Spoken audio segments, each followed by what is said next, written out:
यार मुझे बहुत दुख होता है जब मैं देखता हूँ कि तुम में से काफी सारे बच्चे दिन रात मेहनत तो करते हैं लेकिन डिजायर्ड रिजल्ट नहीं मिलता। तुम में से काफी सारे बच्चे होंगे जिनने जस्ट अपनी प्रिपरेशन स्टार्ट की होगी, तुम दिन रात पढ़ रहे होगे, बहुत सारी मेहनत कर रहे होगे, लेकिन जब बात आती है टेस्ट की, जब बात आती है मार्क्स की, जैसे जो क्लास 10th के बच्चे जस्ट उनके मार्क्स आए होंगे और वो थोड़े होपलेस हुए होंगे कि यार हमारी इतनी कम परसेंटेज रही जबकि हमने दिन रात मेहनत करी थी, हमने दिन रात पढ़ाई की थी, फिर भी हम उस टॉपर की तरह मार्क्स नहीं लेके आ पाए जो आज लाइमलाइट में खड़ा हुआ है, जिसको आज इतने सारे गिफ्ट्स मिल रहे हैं, जिसके मार्क्स इतने अच्छे, जिसकी परसेंटेज 98, 99, इवन 100% है। मेहनत तो हमने भी की थी, हमने भी सेम जगह से पढ़ा था, हमने भी सारी एडवाइस हमारे टीचर की मानी थी। और अब आगे की लाइफ तो और ज्यादा स्ट्रगल वाली होने वाली है। इवन अगर आप क्लास 11th अभी अभी खत्म किए तो आपको पता है कि सिर्फ 1 साल आपके पास बचा हुआ है आईआईटी जैसे एग्जामिनेशन को क्रैक करने के लिए। तो डिफरेंस क्या है? डिफरेंस है आपके पढ़ने के तरीके से, कैसे आप पढ़ते हैं और कैसे वो टॉपर पढ़ता है जो आज बड़ी बड़ी गाड़ियों में घूम रहा है टीचर्स के साथ और बहुत सारे गिफ्ट पा रहा है। और इसी मुद्दे पे आज हम बात करने वाले हैं क्योंकि जस्ट सेशन स्टार्ट हुआ है फॉर एवरी स्टूडेंट। अगर आप क्लास 10th में, 11th में, 12th में आईआईटी की प्रिपरेशन कर रहे हैं, नीट की प्रिपरेशन कर रहे हैं, आपका सेशन स्टार्ट हुआ है। और अगर सेशन स्टार्ट करने में हम कुछ ट्रिक्स एंड टिप्स जान लें कि कैसे पढ़ा जाता है उस तरीके से कि सब कुछ याद रहता है, हम टॉपर बन सकते हैं, तो मजा ही आ जाएगा। तो आज का टॉपिक होने वाला है हाउ टू मेमोराइज एनीथिंग, कि आप उसको कभी भी ना भूलो। देखो, हम जिस इंडियन एजुकेशन सिस्टम की बात करते हैं उसमें मेमोराइजेशन एक बहुत बड़ा पिलर है। आप कुछ स्पेसिफिक सब्जेक्ट्स लाइक मैथमेटिक्स को अगर छोड़ दें तो सारे सब्जेक्ट्स एंड सारी चीजें सिर्फ मेमोराइजेशन पे ही अटकी हुई है। इवन मैथमेटिक्स को अगर आप एज अ टॉपिक देखोगे तो भी फॉर्मूला एंड कॉन्सेप्ट मेमोराइजेशन है। बिना मेमोराइजेशन की अच्छी टेक्निक्स जाने या फिर बिना स्ट्रॉन्ग मेमोराइजेशन के आप इमेजिन भी नहीं कर सकते कि आप बड़े एग्जाम्स क्रैक करेंगे, आप आईआईटीएन बनेंगे, डॉक्टर बनेंगे या फिर बहुत अच्छे परसेंटेज या मार्क्स लेके आएंगे।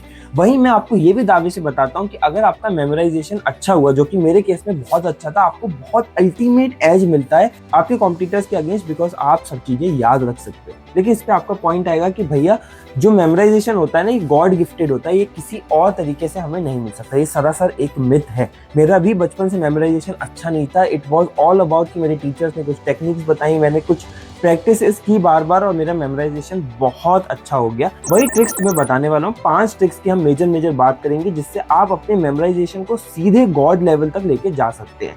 वीडियो स्टार्ट करूँ उससे पहले कमेंट में लिख दो मेमोराइजेशन इज इंपॉर्टेंट, बिकॉज जब तक तुम इस चीज को बहुत स्ट्रांगली समझोगे नहीं, इसकी इंपॉर्टेंस नहीं समझोगे, तुम नहीं इसको क्रैक कर पाओगे। और प्लीज ध्यान रखना, लगभग 100 चैप्टर होते हैं पूरे एंटायर सिलेबस में आपके 11th 12th के लिए, जिसकी बेसिस पे आप कॉम्पिटिटिव एग्जाम देते हो। और 100 चैप्टर में हजारों कॉन्सेप्ट्स हैं, ये बिना मेमोराइजेशन के क्रैक नहीं हो।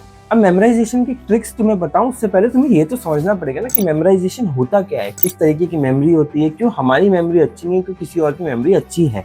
देखो, मेमोराइजेशन को ना सीधे 3 कैटेगरीज में डिवाइड कर दिया गया है। Sensory memory, short term memory and long term memory. Sensory memory क्या है? बहुत मोमेंटरी मेमोरी है कि आपने कोई चीज देखी, कोई चीज सेंस करी और आपको उसकी मेमोरी रह गई। जैसे फॉर एग्जांपल आप रोड पे चल रहे हो, साइड से कोई बहुत अच्छी गाड़ी गई, ब्लैक कलर की डिफेंडर, आपकी सेंसरी मेमोरी में स्टोर हो गई, आपको उसको ध्यान रह गया वो कौन सी गाड़ी थी, किस कलर की थी, और कभी कभार उसका नंबर तक आपको याद रह जाता है। ये होती है सेंसरी मेमोरी। ये हमारे दिन में बहुत मल्टीपल टाइम्स हमारे साथ होता है। हम कोई अच्छा खाना देखते हैं, वो हमारी सेंसरी मेमोरी में आ जाता है। बहुत डिफरेंट होता है, बट इसका स्टडीज से कुछ ज्यादा काम नहीं है, because this is just a day to day existential memory और इसका काम है। दूसरी मेमोरी है शॉर्ट टर्म मेमोरी। ये वो मेमोरी जो दिमाग में 5, 7, 15 मिनट तक रहती है और ये बेसिकली हमारा दिमाग स्टोर करता है ताकि हमें कॉन्टेक्स्ट याद रहे चीजों का। जैसे क्लास में टीचर पढ़ा रहे हैं, वो काइनेमेटिक्स पढ़ा रहे हैं, उन्हें काइनेमेटिक्स के फॉर्मुलाज बताए, तो आपको फॉर सम टाइम बिंग ना वो सारे फॉर्मुलाज याद रहेंगे बिकॉज वो आपकी शॉर्ट टर्म मेमोरी में स्टोर हो गए। बट ऐसा नहीं है कि आपने उसको रिवाइज नहीं किया या फिर उस चीज को कभी देखा नहीं तो हमेशा आप उसको याद रहोगे। दिस इज द रीजन कि हम नोट्स बनाते हैं, दिस इज द रीजन कि हमें टीचर बोलते हैं रिवीजन करो, दिस इज द रीजन कि हमें लोग बोलते हैं कि जो जो इंपॉर्टेंट है उसको लिख लो। और शॉर्ट टर्म मेमोरी के क्या एग्जांपल्स हो सकते हैं? बहुत सारे एग्जांपल्स हो सकते हैं। जैसे फॉर एग्जांपल आपने किसी से फोन नंबर मांगा, उसने आपको बताया, थोड़ी देर तक हो सकता है कि वो फोन नंबर आपको याद रहे, बट लॉन्ग टर्म तक नहीं याद रहेगा। लॉन्ग टर्म तक आपको किसके फोन नंबर याद है? आपको आपके पेरेंट्स के फोन नंबर याद हैं, भाई बहन के फोन नंबर याद हैं, अगर थोड़े बदमाश हो तो हो सकता है गर्लफ्रेंड बॉयफ्रेंड के भी फोन नंबर तुम्हें याद हो। अब आ जाते हैं लॉन्ग टर्म मेमोरी पे, जो आपका सिलेक्शन कराएगी, जो आपके लिए मार्क्स लेके आएगी। ये वो मेमोरी जो हमारे दिमाग में लॉन्ग टर्म के लिए स्टोर हो गई है, मतलब दिमाग ने इसको परमानेंट मेमोरी में स्टोर कर दिया है। अब जो आपका दिमाग है ना, पूरे दिन हजारों चीजें उसके सामने आती है, हर चीज को अगर वो परमानेंट मेमोरी में स्टोर करने लगा तो जैसे तुम्हारी हार्ड डिस्क भर जाती है ना, वैसे तुम्हारा दिमाग भी भर जाएगा। इसलिए दिमाग बहुत सिंपल है, बहुत लॉजिकल है, उन्हीं चीजों को लॉन्ग टर्म मेमोरी में डालता है जो उसको लगती है इंपॉर्टेंट है, सर्वाइवल के लिए नीडेड है, या फिर तुमने उसको रिपीटेडली बताया है कि इसको मिस करना क्रिटिकल हो सकता है, तभी वो उसको लॉन्ग टर्म मेमोरी में स्टोर करता है। आज का हमारा मुद्दा क्या है कि हम लॉन्ग टर्म मेमोरी को कैसे एनहेंस करें, कैसे शॉर्ट टर्म में जो हमें क्लासेस में बताया जा रहा है उसको हम लॉन्ग टर्म मेमोरी में रखें, और कैसे हम कोई भी चीज ना भूले। भले आज हम 2026 में बैठ के काइनेमेटिक्स पढ़ रहे हैं, हम 2028 में जब जेईई का एग्जाम देंगे तब तक भी हमें ये चीजें याद रहे। इस पे ही सारा मुद्दा होगा। 5 में ट्रिक्स बताने वाला हूँ, बहुत ध्यान से सुनना, नोट करना है तो नोट कर लेना और वीडियो एंड तक देखना। 1.5x पे देख सकते हो, बट एंड तक देखना बहुत जरूरी है, क्योंकि कभी कभार हमारी मेमोराइजेशन इतनी बेकार होती है कि हम एक दो ट्रिक को यूज करते हैं तो उससे कुछ फायदा नहीं होता, इसलिए हमें होलिस्टिक सॉल्यूशन और मल्टीपल चीजों पे फोकस करना पड़ेगा। तो शुरू करते हैं ट्रिक नंबर 5 से, जो है एक्टिव रिकॉल। देखो ये सबसे ज्यादा यूज होने वाली चीज है। ये सीधे सीधे जो मैंने आपको पहले बताया कि माइंड जो है वो लॉन्ग टर्म मेमोरी में तभी स्टोर करता है जब आप उसको बताते हो बार बार रिपीटेडली कि ये चीज इंपॉर्टेंट है। एक्टिव रिकॉल का मतलब क्या है कि आपने क्लास में जो जो पढ़ा आप उसको बार बार रिकॉल करो। उसको रिकॉल कर सकते हो रिवीजन से, क्वेश्चन प्रैक्टिस से। एंड सिंपली बताऊं तो 5 टच पॉइंट होने चाहिए रिवीजन के फॉर एक्टिव रिकॉल, और इससे हर चीज आपकी मेमोरी में बहुत ही स्ट्रांगली फिट हो जाती है। इसको मेमोराइजेशन कर्व से समझते हैं, जो आपको स्क्रीन पे दिख रहा होगा। अगर हम किसी चीज को एक बार पढ़ते हैं, उसको दोबारा टच नहीं करते, तो हमारा मेमोरी का ग्राफ पूरा पूरा नीचे गिर जाता है। बट जैसे जैसे हम उसको रिवीजन करते हैं, वो आप देखोगे इस ग्राफ में भी कि हमारी जो मेमोरी रिकॉल है वो बढ़ता ही जा रहा है और हमें मोस्ट ऑफ दी चीजें याद रख रही है। 5 पॉइंट रिवीजन से मेरा क्या मतलब है, जिस दिन पढ़ो उस दिन रिवाइज करो, फिर उसके नेक्स्ट वीक रिवाइज करो, फिर उससे 1 मंथ बाद रिवाइज करो, फिर वो साल खत्म होने पे रिवाइज करो, फिर एग्जाम से पहले रिवाइज करो। ये सिंपल फॉर्मूला है, ये मैंने भी यूज किया और सब चीजें इससे रिवाइज रहती हैं। अब आ जाते हैं नेक्स्ट पॉइंट पे, number 4, which is visualisation. Visualisation का सीधा सीधा मतलब है कि जो चीज आपको बोरिंग लग रही है ना, दिमाग वैसे भी उसको चाहता है कि इग्नोर कर दे। जैसे अगर आपको केमिकल बॉन्डिंग बहुत बोरिंग लग रही है तो दिमाग जनरली चाहेगा कि वो उसको इग्नोर कर दे। बट जैसे ही आप बोरिंग कॉन्सेप्ट्स को, बोरिंग फॉर्मूला को एक विजुअलाइजेशन से या एक स्टोरी से लिंक कर देते हैं ना, दिमाग को उसमें इंटरेस्ट आने लगता है कि अब ये कुछ काम की चीज है, अब ये कोई इंटरेस्टिंग चीज है। और इसका सिंपल साइंटिफिक एक्सप्लेनेशन भी, हमारी दिमाग में वो चीज ज्यादा स्टोर रहती है जिसको एक से ज्यादा सेंस ऑर्गन्स ने फील किया होता है। मतलब आपने सिर्फ टेक्स्ट रीड किया तो हो सकता है कि उतना मजा नहीं आए। और इसका ना साइंटिफिक एक्सप्लेनेशन भी है कि विजुअल मेमोरी, फोटोग्राफिक मेमोरी ज्यादा लॉन्ग टर्म तक रिटेन करती है रादर देन टेक्सचुअल मेमोरी। इसका सिंपल चीज है, अगर आप फॉर एग्जांपल केमिस्ट्री में स्ट्रक्चर्स पढ़ रहे हैं तो आप स्ट्रक्चर्स के डायग्राम्स को याद रखें। अगर फिजिक्स में आप फॉर एग्जांपल एक कॉन्सेप्ट पढ़ रहे हैं 2D motion, which is basically projectile motion, तो आप प्रोजेक्टाइल मोशन को इमेजिन करें। आप बेसिकली ये इमेजिन करें कि आप ग्राउंड में खड़े हैं, आपके हाथ में एक बॉल है जिसको आप प्रोजेक्टाइल मोशन में थ्रो कर रहे हैं, और उसके अकॉर्डिंग ही आप सारे फॉर्मूलाज को रिवाइज करें। दैट इज, आप खड़े हुए हो, आपने बॉल थ्रो करी तो जिस एंगल पे आपने थ्रो करी वो थीटा हो गया, हॉरिजॉन्टल वेलोसिटी क्या हुई, वर्टिकल वेलोसिटी क्या हुई, जो कंपोनेंट्स हुए, जितनी दूर हो आपका दोस्त जहां खड़ा है उसने हाथ में कैच किया, वो बेसिकली आपका हॉरिजॉन्टल डिस्टेंस हो गया, कितनी हाइट तक आपकी बॉल गई, आपका वर्टिकल डिस्टेंस हो गया। तो हमने बेसिकली पूरा गेमिफाई कर दिया। आप अपने नोट्स में भी इसको ऐसे ही मेंशन कर सकते हो, देखना आप चीजों को भूलोगे नहीं, और यही विजुअलाइजेशन है।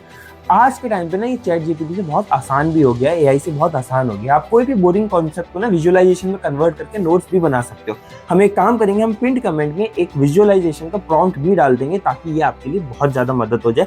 बट साथ ही साथ आपको भी ध्यान रखना है कि ऐसी इन्फॉर्मेशन के लिए आपको तुरंत चैनल को सब्सक्राइब करना। अगर वीडियो अच्छी लगे तो सब्सक्राइब के साथ साथ हाइप भी करना, सो दैट मेरे को और मेरी टीम को मोटिवेशन मिले ऐसी और वीडियोस बनाने के लिए। Number 3, mind mapping. अगर कोई भी चीज कॉम्प्लेक्स लग रही है, बड़ी लग रही है, मुश्किल लग रही है तो माइंड मैप्स बना लो। ये सीधा सीधा सिंपल कॉन्सेप्ट है। जैसे फॉर एग्जांपल फिजिक्स के कोई बहुत सारे कॉन्सेप्ट्स हैं, आपको डिफिकल्ट लग रहे हैं, आप माइंड मैप बना लो। आपको ट्रिग्नोमेट्री में सारे साइंस हैं, कोसाइंस हैं, तो माइंड मैप या टेबल बना लो। जैसे साइन, कॉस, टेन, कोसेक, जितनी भी चीजें, आप इसकी टेबल बना लो। इसके आगे 30 डिग्री की क्या वैल्यू है, 45 डिग्री की क्या वैल्यू है, 60 डिग्री की क्या वैल्यू है, 90 डिग्री की क्या वैल्यू है। जैसे ही आप इसको माइंड मैप और टेबल्स में कन्वर्ट करेंगे, चीजें याद होने लगेंगी। आप माइंड मैप बना सकते हो एटॉमिक स्ट्रक्चर्स के, कि जितने भी एटॉमिक स्ट्रक्चर डिफरेंट साइंटिस्ट ने दिए उसका आपने माइंड मैप बना लिया।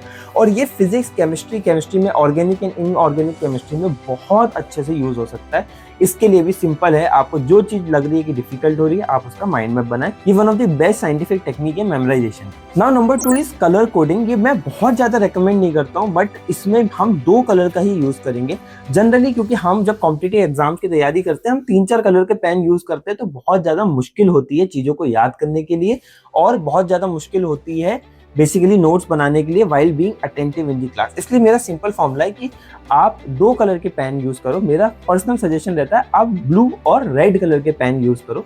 ब्लू कलर के पेन से आप सारे नोट्स बनाएंगे और रेड कलर के पेन से आप उसको बॉक्स करेंगे, अंडरलाइन करेंगे जो चीज इंपॉर्टेंट है। अब कलर कोडिंग का फायदा क्या होता है कि जैसे ही जब आप रिवीजन करेंगे उस स्पेसिफिक रेड कलर पे आपका ध्यान जाएगा, आपके दिमाग को सीधे सिग्नल पहुंच जाएगा कि ये मैंने इसलिए रेड किया है क्योंकि ये इंपॉर्टेंट है। ये बहुत फास्ट और अच्छा तरीका है फॉर्मूलाज को रिवाइज करने का। ये बहुत फास्ट तरीका है मास्टर नोट से शॉर्ट नोट्स बनाने का। तो सिंपल कलर कोडिंग करनी है, ब्लू पेन से सारे नोट्स बनाने हैं, रेड पेन से उसको बॉक्स करना है। मैं ये भी नहीं कर रहा हूँ कि रेड पेन से आप उसको लिखो, अगेन आपकी नोट्स बनाने की स्पीड कम होगी और क्लास में अटेंटिवनेस नहीं रहेगी।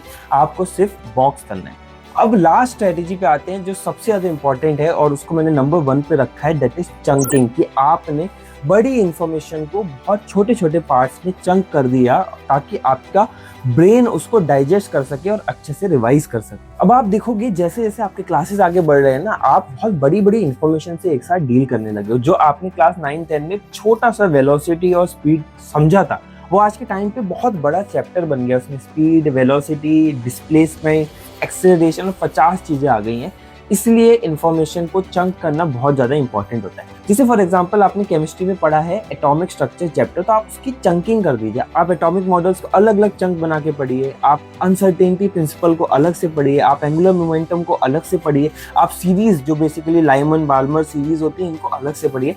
और जैसे जैसे डिफरेंट चंक बना के आप उनको पढ़ना शुरू कर देंगे, आपको एक बहुत कॉम्प्लेक्स टॉपिक ना बहुत लेस कॉम्प्लेक्स लगेगा। जैसे एक और एग्जांपल देता हूँ, फिजिक्स का एक चैप्टर है जिसका नाम है रोटेशनल मोशन। वो अगर आपके सिलेबस में आ चुका है, दैट इज जो बच्चे जिनका 11th हो चुका है उन्हें पता है कि बहुत डिफिकल्ट हो जाता है। वहीं जो बच्चे अभी जस्ट क्लास 11th में आए उन्हें पता है कि इस चीज के लिए सब लोग बहुत खौफ खा रहे हैं कि रोटेशन बहुत डिफिकल्ट चैप्टर होता है। बट इसको हम चंक कर सकते हैं। हम इसको सबसे पहले सिर्फ सर्कुलर मोशन को समझ सकते हैं, वो अगेन सिर्फ जो चीजें सर्कल में घूम रही हैं उसके अराउंड है। देन फिर हम सर्कुलर मोशन और ट्रांसलेशन मोशन को अलग अलग पढ़ सकते हैं और फिर रोटेशनल या फिर रोलिंग मोशन पे बात कर सकते हैं। सिंपल एग्जांपल बताता हूँ, टायर घूम रहा है, ये एक रोलिंग मोशन है। इसको सॉल्व करना बहुत डिफिकल्ट होता है, बट जैसे ही हम इसको चंक बना देते हैं, दैट इज टायर घूमने को एक रोटेशन बना लेते हैं और वो आगे जा रहा है, इसको एक ट्रांसवर्स मोशन बना देते हैं, चीजें आसान हो जाती हैं। इसका सेम एग्जांपल हमारा 2D मोशन भी है कि हम एक प्रोजेक्टाइल जा रहा है जो ऊपर भी जा रहा है और आगे भी जा रहा है, इसको जैसे ही हम चंक करते हैं वर्टिकल और हॉरिजॉन्टल में चीजें आसान हो जाती हैं, इसको ही चंकिंग बोलते हैं। इसका एक और तरीका है जो आप मेमोराइजेशन और रिवीजन में यूज कर सकते हैं कि आप आपके नोट्स के ना स्मॉल पार्ट में हाइड करके रिवाइज करना शुरू कर दीजिए। जैसे फॉर एग्जांपल आपके नोट्स है किसी एक स्पेसिफिक चैप्टर के, तो आप बहुत एक छोटा पार्ट को रिवाइज करो, हाथ से छुपाओ, फिर उसको दोबारा बोलने की कोशिश करो और आवाज से बोलो, दैट इज खुल के बोलो। मन में रीड करने की जरूरत नहीं है, बिकॉज वही वाला कॉन्सेप्ट है कि जहाँ मल्टीपल सेंस ऑर्गन्स इन्वॉल्व होते हैं ना, चीजें ज्यादा अच्छे से मेमोराइज होती हैं। तो आपने छोटी डेफिनेशन बोली, फिर आपने फॉर्मूलास जोर से बोले, फिर आपने एप्लीकेशन जोर से बोले और आपको चीजें याद होने लगेंगी। और यही सिंपल ट्रिक्स हैं जो टॉपर्स यूज करते हैं मेमोराइजेशन के लिए। आपको ऐसा लगता है कि आपको मेमोराइजेशन बचपन से अच्छी नहीं है तो आपकी कभी इंप्रूव नहीं हो पाएगी, और वही डिफरेंस होता है कि आप दोनों, आप यानी कि एक एवरेज स्टूडेंट, टॉपर यानी कि जो बच्चा बहुत ज़्यादा अच्छे मार्क्स लेके आए, वो सेम टाइम पढ़ते हैं, सेम एफर्ट लगाते हैं, बट इसको सारी लाइमलाइट मिलती है, मार्क्स मिलती है, रैंक मिलती है, और आप एवरेज और मीडियोकर बन के रह जाते हैं। वीडियो अच्छी लगी हो तो प्लीज़ सब्सक्राइब जरूर कर लेना, कमेंट में कोई डाउट हो तो लिख देना, ऐसी और वीडियोस चाहिए वो भी हमें बता देना। मिलते हैं अगली वीडियो में, till then keep working hard.